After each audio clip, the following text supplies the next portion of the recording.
Bismillahirrahmanirrahim. Allahumma sholli ala sayyidina Muhammad wa ala alihi wa sahbihi ajma'in. Amma ba'du. Ja'alanallahu wa iyyakum min ahlil khairi was sa'ada fid dini wa dunya wal akhirah. Wa sahalallahu umurana wa umurakum wa umur ummati Muhammadin sallallahu alaihi wasallam fi sa'iril alam khassatan fi Palestina wa ghairiha. Amin. Allahumma amin. Kesombongan itu memang identik dengan menghina atau merendahkan orang lain. Ada yang sudah kita ketahui bersama-sama bahwa hukum sombong itu ya tidak boleh, haram. Begitu juga ancaman Allah bagi orang yang sombong itu berat sekali. Nanti saya kaitkan lagi ada tiga hal di sini, yaitu antara sombong, menghina orang lain, dan juga ujub. Ujub itu merasa hebat. Ya. Saya bacakan hadisnya. Akhraja Muslimun an Abdullah bin Mas'udin radhiyallahu anhu. Ya, telah mengeluarkan atau telah merilis Imam Muslim dari jalur sahabat Nabi, yaitu Abdullah ibn Mas'ud radhiyallahu anhu anin Nabi, dari Rasulullah sallallahu alaihi wasallam, qala, bersabda Rasulullah sallallahu alaihi wasallam, la yadkhulul jannata, tidaklah masuk al jannata, kepada surga, man, orang, kana, yang ada fi qalbihi, di dalam hatinya orang itu, mithqalu dzarratin, seukuran atau sekecil biji sawi, ya. Kita terjemahkan yang umum saja, ya. Min kibrin, dari kesombongan. Minnya lil bayan. Artinya orang yang sombong itu sekecil apapun kesombongannya tidak masuk surga. Imam Muslim menjelaskan maksudnya ini bukan langsung dia kekal di neraka. Karena kalau dia minal muwahhidin, orang yang beriman, ya tetap masuk surga. Tetapi maksudnya berbeda-beda penjelasannya. Ada yang bilang ya setidaknya tidak masuk surga bersama orang-orang yang bertakwa. Atau ya dia masuk surga entah nanti setelah disiksa atau apa, ya. Artinya ini bukan kafir, karena tidak ada orang yang mengatakan sombong itu menyebabkan kekafiran. Kecuali kalau sombongnya itu adalah kamu menentang Tuhan, tidak percaya dengan dakwah Nabi, karena salah satu dari sombong itu yang menentang kebenaran. Nah, kita baca lanjut hadisnya, ini penting sekali. Qala rajulun, maka bertanya atau berkata seorang laki-laki, ya, dari sahabat Nabi berarti, innar rajulah, sesungguhnya ada seorang laki-laki, yuhibbu, yang senang laki-laki itu, ayyakuna, untuk ada, thawbuhu, bajunya, hasanan, adalah baik, wa na'luhu, dan ada juga sendalnya, hasanatan, juga baik. Jadi ketika Rasul menjelaskan itu, menjelaskan tentang kesombongan, mungkin terbersit di kepala sahabat itu bahwa jangan-jangan sombong itu adalah orang yang pakaiannya bagus-bagus, yang kalau pakaian bagus, kalau mobil bagus, ya. Ya mobil tidak ada dulu, tapi sendal lah, anggaplah sama, ya. Rumahnya bagus, pokoknya apa-apa yang dia miliki itu bagus, sendalnya bagus, bajunya bagus. Apakah itu termasuk sombong? Kan begitu kira-kira arahnya. Maka Nabi menjawab, innallaha jamilun yuhibbul jamal. Kalau masalah orang berpakaian bagus, ya itu indah. Innallah, sesungguhnya Allah, jamilun, itu indah, yuhibbul jamalah, yang juga mencintai keindahan. Jadi bukan begitu yang dimaksud sombong. Artinya nggak mesti orang yang pakainya bagus, aksesorisnya bagus itu lalu sombong, ya. Lalu dijelaskan oleh Nabi, al-kibru, apa itu sombong? Al-kibru, kesombongan. Adapun kesombongan, batorul haqqi, adalah menolak kebenaran. Jadi sudah tahu salah, diajar yang benar, dia nolak.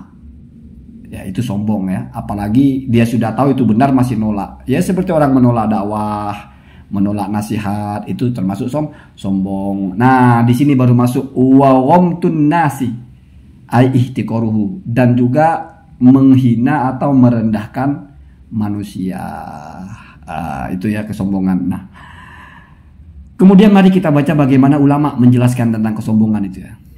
Wa qala al-Ghazali, dan berkata Imam Al-Ghazali, huwa al-kibru, atau kesombongan itu, istidzamun nafsi. Nah, ini baru mulai masuk, ya. Perhatikan kerangka logisnya, ya. Huwa istidzamun nafsi. Huwa, kesombongan itu, istidzamun nafsi, adalah menghebatkan atau mengagungkan atau merasa dirinya itu hebat, agung, entah dalam ilmu, entah dalam perilaku, merasa soleh, merasa bisa menjaga lisan, merasa saya ini orang yang bisa menjaga lisan, saya ini orang yang banyak ilmunya, saya ini orang yang banyak duitnya, saya ini orang yang banyak hutangnya, mungkin, ya, nggak ada begitu, ya. Kemudian waru'yatu qadriha, dan memandang derajat dirinya, ya, dan pandangan kepada derajat dirinya, fauqa qadril ghairi, ya, adalah di atas derajat orang lain. Pencapaian dirinya merasa di atas orang lain. Ini agak rumit sebetulnya. Kalau ada orang punya duit 1 miliar, terus tetangganya punya duit 100.000, terus kita bilang ya duit saya lebih banyak daripada duit dia. Apakah langsung sombong? Nah, perhatikan dulu. Di sini masih dijelaskan ya.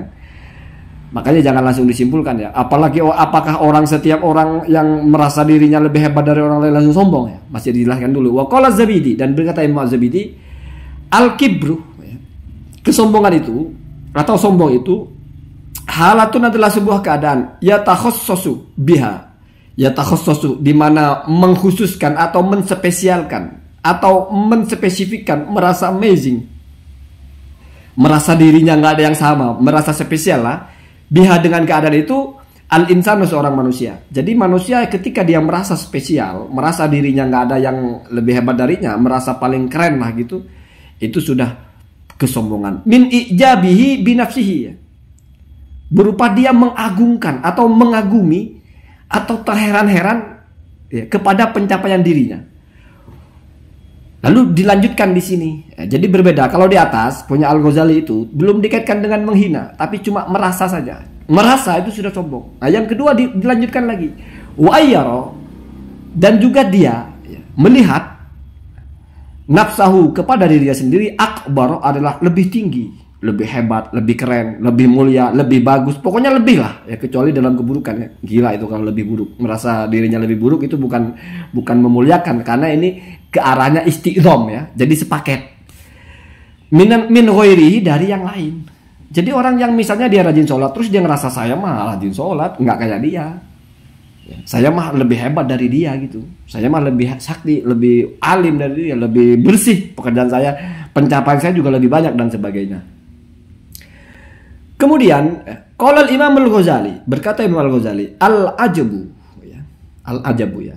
Ujub ya, atau heran kepada dirinya sendiri, merasa hebat ya.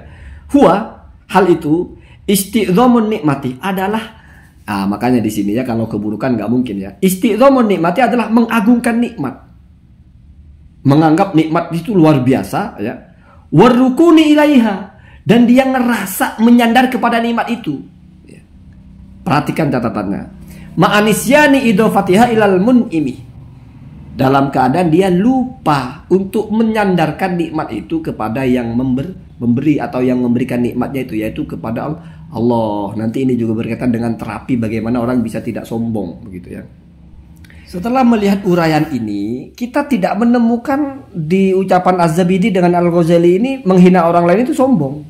Tetapi cukup dengan merasa kita lebih hebat dari orang lain itu sudah sombong. Tetapi kalau kita baca di hadisnya, di situ juga justru malah tidak menyebutkan tentang merasa lebih hebat dari orang lain sebagai kesombongan, tetapi menentang kebenaran dan juga melecehkan orang lain. Berarti menghina orang lain juga termasuk kesombongan. Tidak menghina pun ketika Anda merasa lebih hebat dari orang lain itu juga sebuah kesombongan. Ini ya, kalau kita pahami seperti itu. Jadi walaupun Anda tidak pernah menghina orang lain, tapi Anda merasa lebih hebat dari orang, walaupun cuma ngomong dalam hatinya, wah kalau saya mah nggak kayak gitu. Ada orang yang melakukan dosa, wah, walaupun tidak diucapkan, dalam hati saja. Kenapa? Karena istiqdom itu kita merasa, memandang kita itu lebih hebat dari orang lain itu sudah kesombongan. Nggak mesti identik. Atau bisa saja walaupun itu identik tetapi tidak disebutkan oleh ulamanya karena sudah masyhur. Orang kalau ngerasa hebat biasanya ngelecehkan orang lain. Karena dia ingin menunjukkan kalau dia lebih hebat, dia ucapkan.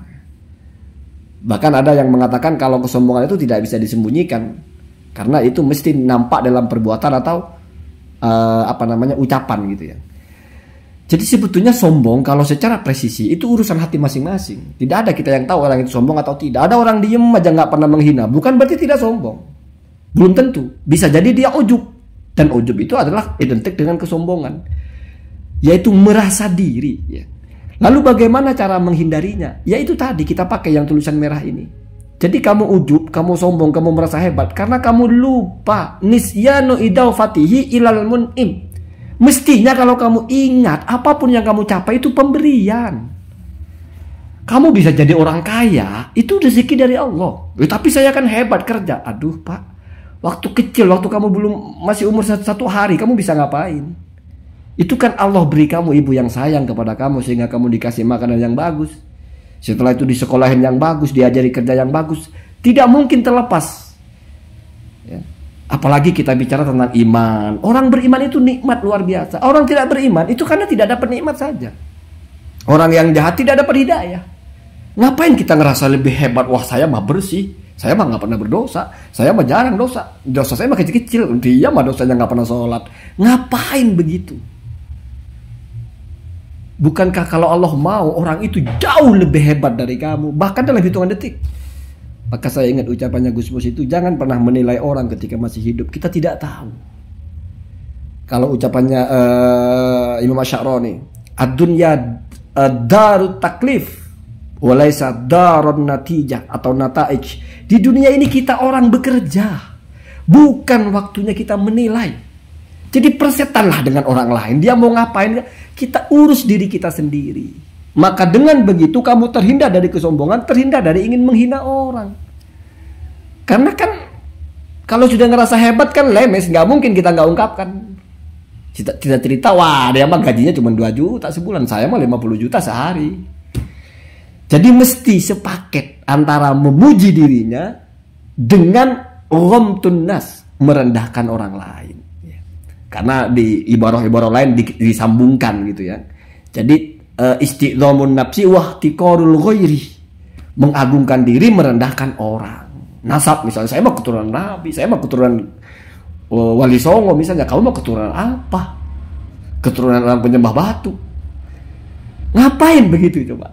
Kamu keturunan Nabi dari mana? Apa kamu kerja? Enggak, diberi cuma-cuma kok bangga. Gampangnya begitu ya.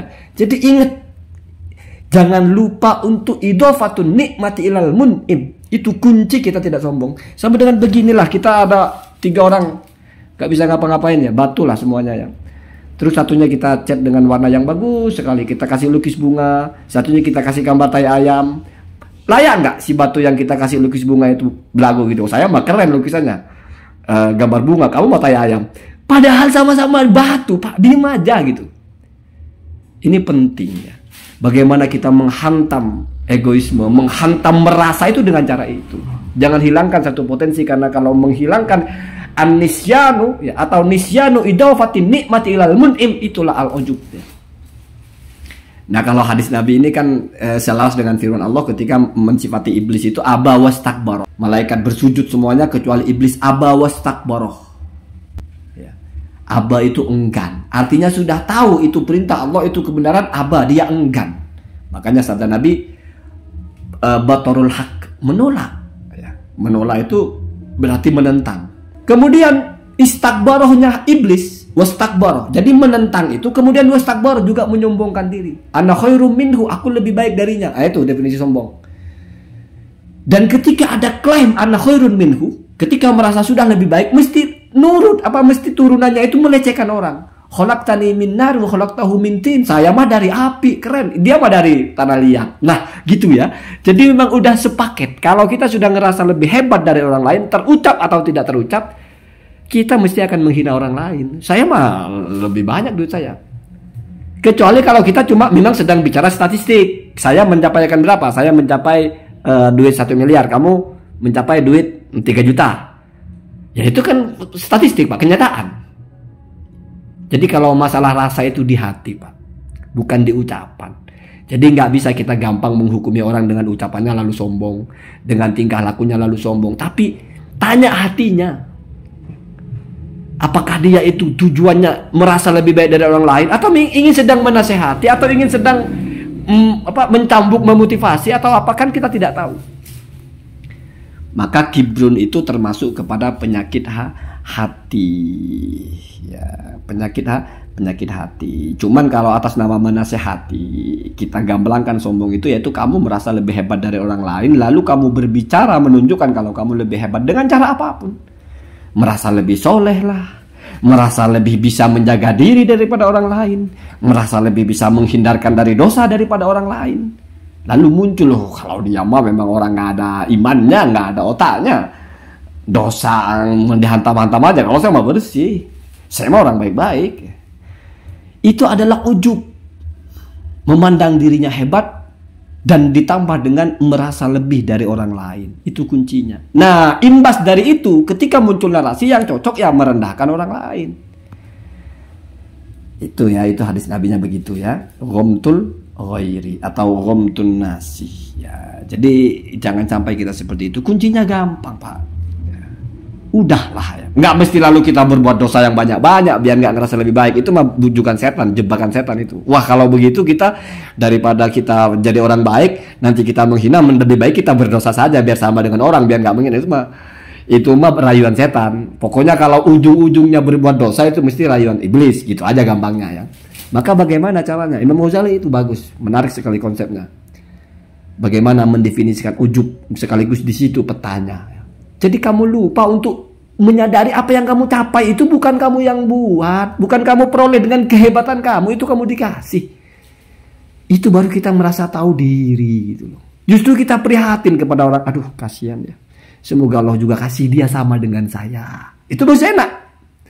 Semoga Allah kasih dia hal yang lebih baik.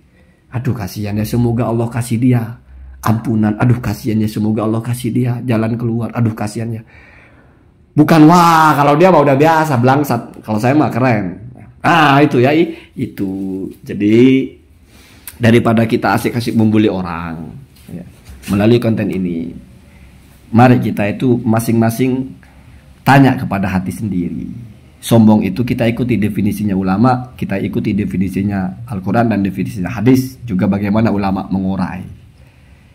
Jadi istiqdhamun nafsi, sedikit saja kamu merasa diri kamu hebat, itu sudah kesombongan. Kalau misalnya orang mengatakan, Pak saya bisa melakukan itu, apakah dia merasa hebat? Enggak, bisa jadi itu dzikru manaqibin nafsi, dia sedang menjelaskan potensinya. Kalau Gus Bak mengatakan itu misalnya masuk kepada beribrah kepada apa yang diucapkan oleh Nabi Yusuf ya. Kenapa? Karena selama itu relevan, faktual dan ada kepentingan, itu urusan penting. Sepertinya saya punya kemampuan untuk melakukan itu. Dan ketika diserahkan kepada orang yang saya melihatnya tidak cocok, maka saya layak mengajukan diri. Maka di situ ada apakah lalu sombong? Tergantung hatinya, Pak.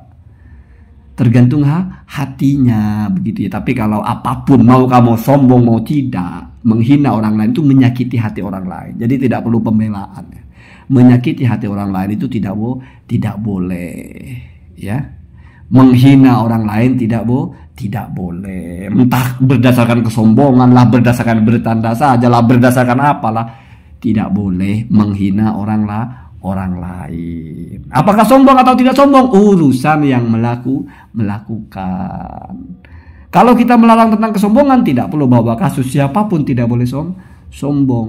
Ya, karena yang layak sombong itu hanyalah Allah Subhanahu wa taala. Sepaket, karena Allah yang dimiliki oleh Allah. Kemampuan, kebisaan, kehendak, kekuasaan Allah itu memang tidak ada yang memberikan. Memang sudah murni milik Allah secara utuh, sementara kita diberikan Allah. Maka ketika ingat sumbernya, kita tidak akan sombong. Sombong berkaitan dengan ujub ya.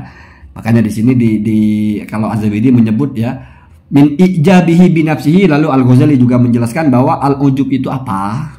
Jadi ini serangkai ya, serangkai sepaket ya. Saya jadikan garis tengahnya sehingga menjadi mencari rasionalisasi bagaimana sih kita tidak merasa hebat, bagaimana sih caranya kita tidak merasa lebih dari orang lain. Apakah kalau begitu kita jangan hebat, nanti merasa malah sombong, malah rusak itu. Rusak kalau begitu kita jangan alim, nanti kalau sudah kita alim merasa hebat lagi, celaka. Wah kalau gitu kita jangan kerja, nanti banyak duit kita sombong lagi. Kalau gitu kita jangan berbuat baik, nanti banyak amal kita sombong lagi. Wah itu mas setan. Nggak begitu ya. Kamu cari nikmat sebesar apapun, tapi kamu tidak pernah lupa kalau itu nikmat dari Allah, kamu selamat dari ujub. Kamu mencapai banyak hal ya, ini mah karena Allah kasih saya. Kalau Allah kasih orang itu sama dengan ini, juga akan sama orang itu. Kalau Allah kasih dia lebih dari saya juga akan kalah sama orang itu. Sederhana aja. Jadi posisikan diri seperti batu gitu ya. Batu. Kebetulan dicatnya bagus. Ada satunya nggak dicat, dicoreng-corengin tai ayam. Nggak ada batu itu lebih keren, dia batu. Loh, tapi kan kita punya otak, kita kan punya akal, kita kan punya kompetensi. Iya, tapi apa kamu buat sendiri otak kamu itu? Enggak, Pak. Apa ada orang yang hebat itu membuat otaknya sendiri? Tapi ia mengasah. Sebelum mengasah otaknya siapa yang membuat? Iya, tapi kan makan bergizi. Oke, makanan bergizi. Siapa yang ngasih makan bergizi? Ibunya. Siapa yang ngasih makan ibunya? Terus, ibunya makannya dari mana? Coba kalau ibunya nggak ada. Coba kalau Allah tidak berkehendak dia dilahirkan dari seorang ibu yang bisa merawat anaknya. Jadi terlalu panjang kronologisnya dan tidak mungkin benar kalau kita merasa saya ini hebat, saya capai ini semuanya gara-gara saya. Nanti itu malah ujungnya takabur kepada binafsil khaliq. Hilang Tuhannya di situ. Ngerasa bukan lagi sombong itu ya. Kalau begitu mah bukan tidak masuk neraka karena sombong, tapi karena sudah tidak beriman, tidak mengerti, tidak faham bahwa semuanya itu adalah atas kehendak Allah Subhanahu wa taala. Jadi alangkah indahnya kalau apapun fenomenanya kita petik pelajaran terbaiknya. Barangkali ada yang sudah mencapai tinggi, sudah melihat ya kadang-kadang kan kamu buat rumah di kampung lah, rumah kamu harga 2M misalnya, tetangga kamu rumahnya paling 300-400 juta, ukurannya juga lebih besar. Dirasa nggak dirasakan memang lebih bagus, Pak. Gimana? Kamu mobilnya memang lebih bagus. Gimana kalau begitu? Kamu tabungannya juga ya miliaran misalnya, memang lebih banyak. Ya belajarlah tidak merasa. Karena kalau kamu sudah merasa, nanti munculnya kesombongan itu adalah berimbas kepada menghina orang lain. Ya sudah. Nggak perlu kamu ngerasa lebih banyak dari orang lain. Ya. Tetapi kalau kenyataannya pun lebih banyak, nggak perlu kamu rasa-rasain. Biarin aja gitu. Nggak usah diukur-ukur. Makanya berhentilah membanding-bandingkan diri dengan orang lain. Berhentilah menilai-nilai diri dengan orang lain. Berhentilah mengukur-ngukur diri dengan orang lain. Karena kalau sudah mengukur, nanti muncul ukuran. Setelah muncul ukuran, nanti mana nampak yang lebih tinggi, muncul kesombongan. Itu namanya bagaimana sesuatu saling bertali. Makanya nggak usah mau tahu urusan orang. Ada orang jahat, kita doakan semoga baik. Ada orang mencuri, kita doakan semoga ketangkap. Ya semoga tidak mencuri lagi ya. Ada orang berbuat dosa, kita doakan semoga kita semua ini Allahumma hdina ahdas sabil. Enak Pak kalau hidup begitu. Enak ya. Gak usah kita pusing dengan perbuatan orang lain. Perbuatan orang lain urusan masing-masing. Kecuali memang sedang posisinya ingin menasehati seorang guru, memang sudah tugasnya atau apa gitu. Kepedulian tertinggi itu adalah kita doakan ya. Kita doakan ya.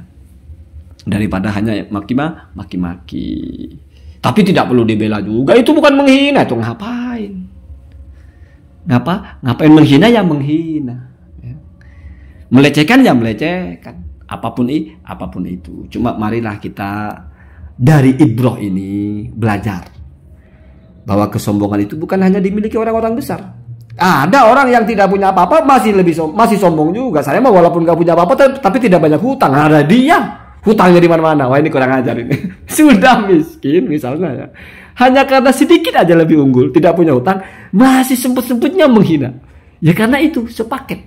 Ngerasa lebih dari orang lain. Dan ini juga menganulir kalau begitu kita jangan lebih-lebih lah. Kita standar-standar aja. Biar kita tidak terjebak kepada kesombongan, karena kesombongan kan merasa lebih.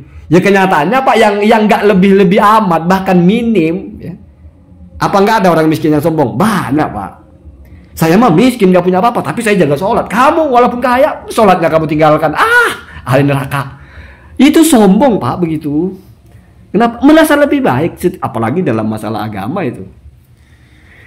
Tetap menghina orang lain. Ya balas-balesan, yang kaya juga begitu. Wah, saya mah walaupun nggak sholat tapi duitnya saya banyak. Kamu sholat tapi miskin. Wah kan jadi ribut Pak. Penyakitnya adalah mengukur diri dengan orang lain lalu merasa lebih tinggi. Buang itu. Buang. Kita setara, kita sama. Yang lebih alim, ya semoga kita bisa seperti itu. Yang lebih buruk, semoga Allah angkat dia menjadi lebih baik. Nah, itu baru enak. Karena hidup ini terlalu banyak tantangan Pak. Kalau kita pusing dengan urusan orang lain, pusing mengukur-ukur diri. Ingat konsepnya salah satu dari qaula Sayyidi Al-Khas, ad-dunya darut taklif walaisa daron nata'ij ya. Dunia ini adalah saatnya kita bekerja, bukan saatnya menilai. Maka sibukkan dengan apa yang memang waktunya. Sama dengan kamu waktunya makan, jangan sibuk nonton TV. Nanti nggak fokus makannya. Waktunya nonton TV, jangan sibuk makan. Atau waktunya kerja, jangan sibuk makan. Waktunya makan, jangan sibuk kerja. Biar semuanya tuntas, kira-kira begitu ya. Allahumma hadina.